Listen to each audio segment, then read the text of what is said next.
The big folk night 2025 celebrating the soul of Telangana.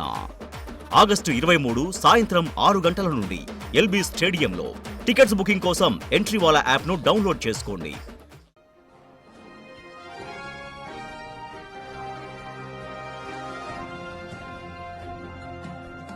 Breaking news. అక్రమంగా Hyderabad cricket association president గా నియమితులై నిధుల దుర్వినియోగానికి పాల్పడ్డారని ఆరోపణలు ఎదుర్కొంటున్న జగన్మోహన్ రావును సిఐడి కస్టడీకి తీసుకునుంది.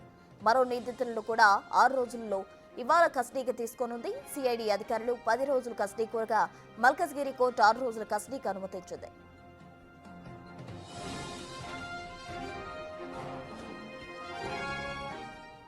ఇప్పటికే అరెస్ట్ అయి చెల్లపల్లి జైల్లో ఉన్న నిందితులను కస్టడీలోకి తీసుకోబోతున్నారు. నిధుల దుర్వినియోగం, అక్రమ లావాదేవీలపై విచారణ మరింత లోతుగా దర్యాప్తు జరపనుంది.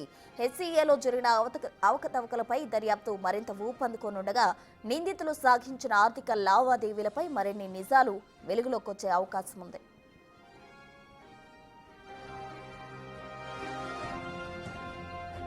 హెచ్సీఏను భ్రష్టు పట్టించారని తెలంగాణ క్రికెట్ అసోసియేషన్ ఆరోపిస్తోంది. హెచ్సీఏ పరిధిలోని అన్ని క్రికెట్ క్లబ్బుల్లో భారీగా అవినీతి జరిగిందని ఆరోపించారు. బీసీసీఐ ఇచ్చిన నిధులు గోల్మాల్ చేశారని అన్నారు.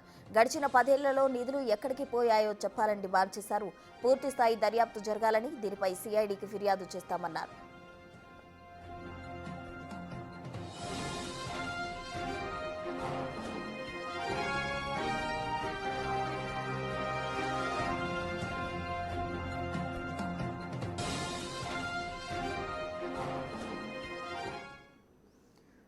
హెచ్సీఏ నిధుల గోల్మాల్ కి సంబంధించిన నిందితులను సిఐడి కస్టడీకి తీసుకోబోతుంది. దీనికి సంబంధించి పూర్తి డీటెయిల్స్ అందించేందుకు మా ప్రతినిధి సురేష్ సిద్ధంగా ఉన్నారు. సురేష్,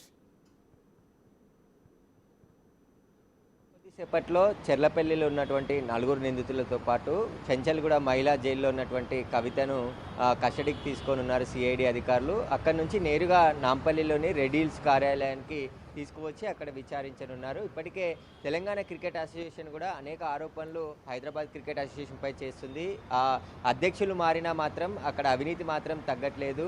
దాన్ని పూర్తిగా ప్రక్షాళన చేయాలని చెప్పేసి కూడా తెలంగాణ క్రికెట్ అసోసియేషన్ డిమాండ్ చేస్తుంది. ఇక జగన్మోహన్ రావు అనేక అక్రమాలకు పాల్పడ్డాడు. ఆయన వెనుక భారీ తలకాయలు ఉన్నాయి. దాదాపు 170 కోట్ల నిధులు, బీసీసీఐకి సంబంధించిన నిధులు పక్కదారి పట్టించారు. క్రికెట్ నిర్వహణ సరిగా లేదు. అదేవిధంగా సన్ రైజర్స్ హైదరాబాద్తోని టికెట్ల వివాదం నెలకొంది.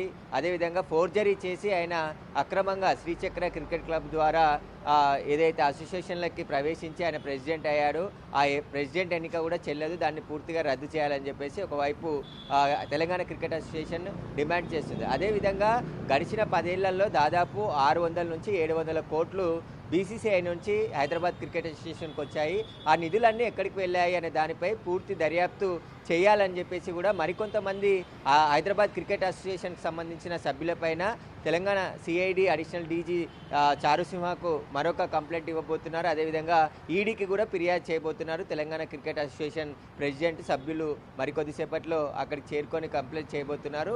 ఇక ఈ నిధులన్నీ కూడా, ఎందుకంటే హైదరాబాద్లో పేరుకే క్రికెట్ క్లబ్లు ఉన్నాయి. ఆ క్రికెట్ క్లబ్ల పేరుతో భారీగా వసూళ్ల దందా మొదలుపెట్టారు. ఎక్కడ కూడా ఒక క్రికెటర్ని కూడా 10 ఏళ్లలో తయారు చేయలేదు.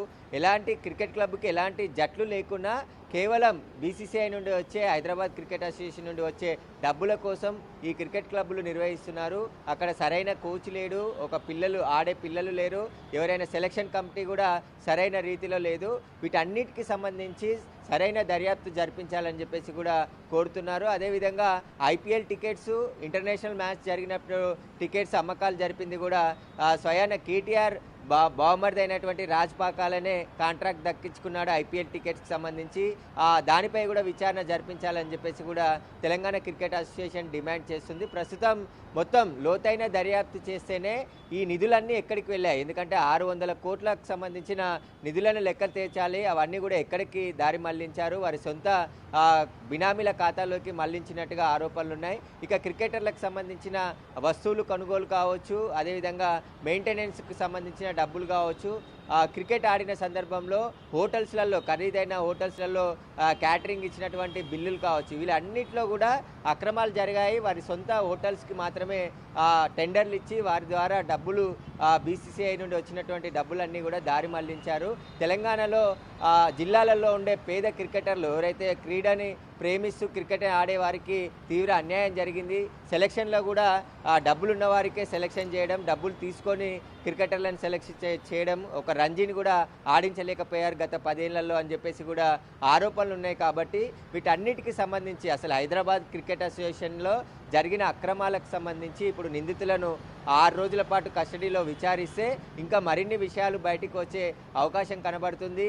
ఇప్పటికే 171 కోట్లు జగన్మోహన్ రావు వేరే ఖాతాలకి బదలాయించాడు, ఆయన సొంత ప్రయోజనాలకు వాడుకున్నాడని చెప్పేసి ఆరోపణలు ఉన్నాయి. కాబట్టి వాటన్నిటికీ సంబంధించి అంటే జగన్మోహన్ రావుతో పాటు గతంలో ఉన్న ప్రెసిడెంట్లు, సభ్యులకు సంబంధించిన బ్రేజర్లకు వాళ్ళకు సంబంధించి డబ్బులు ఏ విధంగా సంపాదించారు, అసోసియేషన్లకు రాకముందు వారి ఆస్తులు ఎంత, వచ్చిన తర్వాత వారి ఆస్తులు ఎన్ని పెరిగాయి, వాటన్నిటిపైన కూడా సిఐడి సమగ్ర దర్యాప్తు చేయాలని చెప్పేసి కూడా తెలంగాణ క్రికెట్ అసోసియేషన్ కోరుతుంది. అదేవిధంగా ఇప్పుడు 6 రోజుల పాటు నిందితులను 5గురు కూడా కస్టడీలో విచారిస్తే అసలు దీని వెనకాల ఉన్నటువంటి మొత్తం డొంకంతా కదిలే అవకాశం కనబడుతుంది. హైదరాబాద్ క్రికెట్ అసోసియేషన్లో ఎలాంటి గోల్మాల్స్ జరిగాయి, ఎందుకు ఆ క్రికెటర్లని ఆడించలేకపోయారు, ఇండియా జట్టులోకి ఒక్క క్రికెటర్ని కూడా ఈ 10 ఏళ్లలో తీసుకురాలేకపోయారు, వాటికి సంబంధించిన పూర్తి విచారణ జరిగితే నిజాలన్నీ కూడా బయటికి వస్తాయని చెప్పేసి కూడా తెలంగాణ క్రికెట్ అసోసియేషన్ డిమాండ్ చేస్తుంది. అదేవిధంగా సిఐడి కూడా లోతుగా దర్యాప్తు చేస్తుంది. ఇప్పటికే ప్రాథమికంగా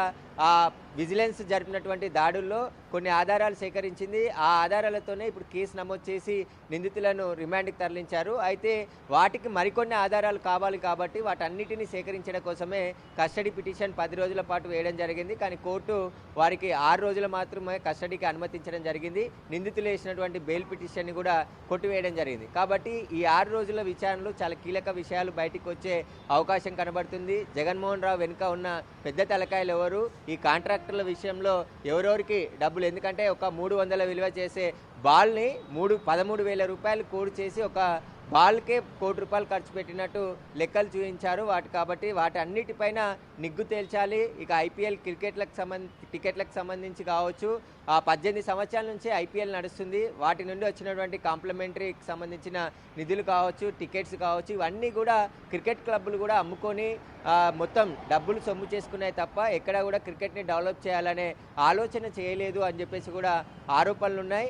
క్రికెట్ అసోసియేషన్, హైదరాబాద్ క్రికెట్ అసోసియేషన్లకి ఎవరు ప్రెసిడెంట్గా వచ్చినా వారు అవినీతిగా మారిపోవాల్సిందే. అక్కడ కొంతమంది కీలకంగా ఉండి చక్రం తిప్పుతున్నారు, వారికి సంబంధించి విచారణ కూడా జరపాలని చెప్పేసి కూడా కోరుతున్నారు. ఎందుకంటే ఇతర రాష్ట్రాల్లో క్రికెట్ని అభివృద్ధి చేస్తున్నారు, కొత్త కొత్త క్రికెటర్లు ఇండియాలో ఆడుతున్నారు ఇండియా తరఫున. కాబట్టి తెలంగాణ నుంచి ఎందుకు క్రికెటర్లను తయారు చేయలేకపోతున్నారు? 100 కోట్ల రూపాయల నిధులు వస్తున్నాయి, సరైన కోచ్ని ఏర్పాటు చేసి సరైన జట్టులను తయారు చేసి అందులో మంచిగా ఆడేవారిని సెలెక్ట్ చేసి వారిని ఇండియాకి ఆడిపించే ప్రయత్నమే చేయలేకపోయారు. కాబట్టి దీంట్లో ఇప్పటికైనా పూర్తి ప్రక్షాళన చేయాలని చెప్పేసి కూడా డిమాండ్ చేస్తున్నారు.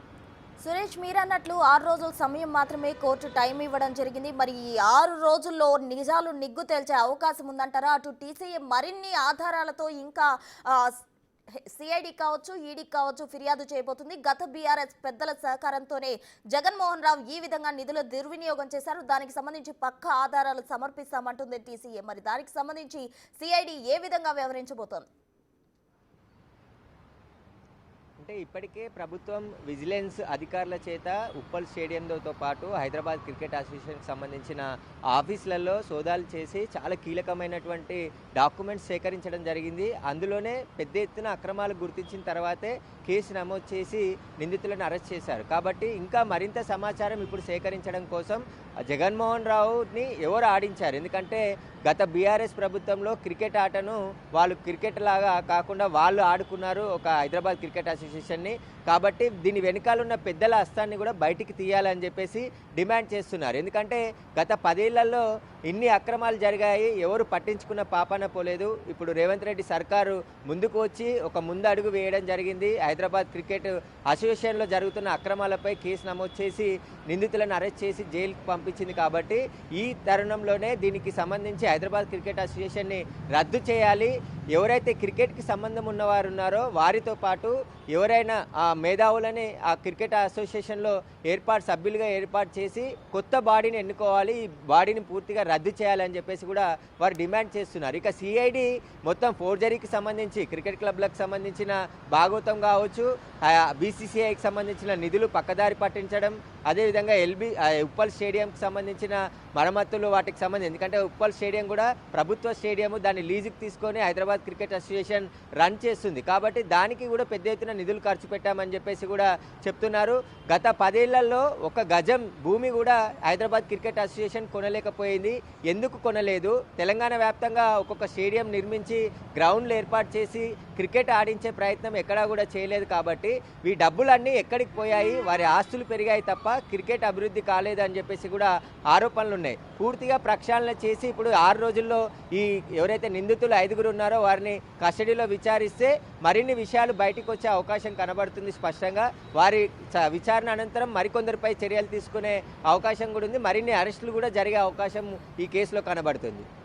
Right, thank you Suresh. మొత్తంగా హెచ్సిఏ నిధుల గోల్మాల్ కు సంబంధించి జగన్మోహన్ రావుతో పాటు పలువురిని నిందితులను కస్టడీకి తీసుకోబోతున్నారు సిఐడి. మరి ఈ కస్టడీకి నిందితులు సహకరిస్తారా లేదా, ఎటువంటి నిజాలు బయటపడనున్నాయా అన్నది మాత్రం వేచి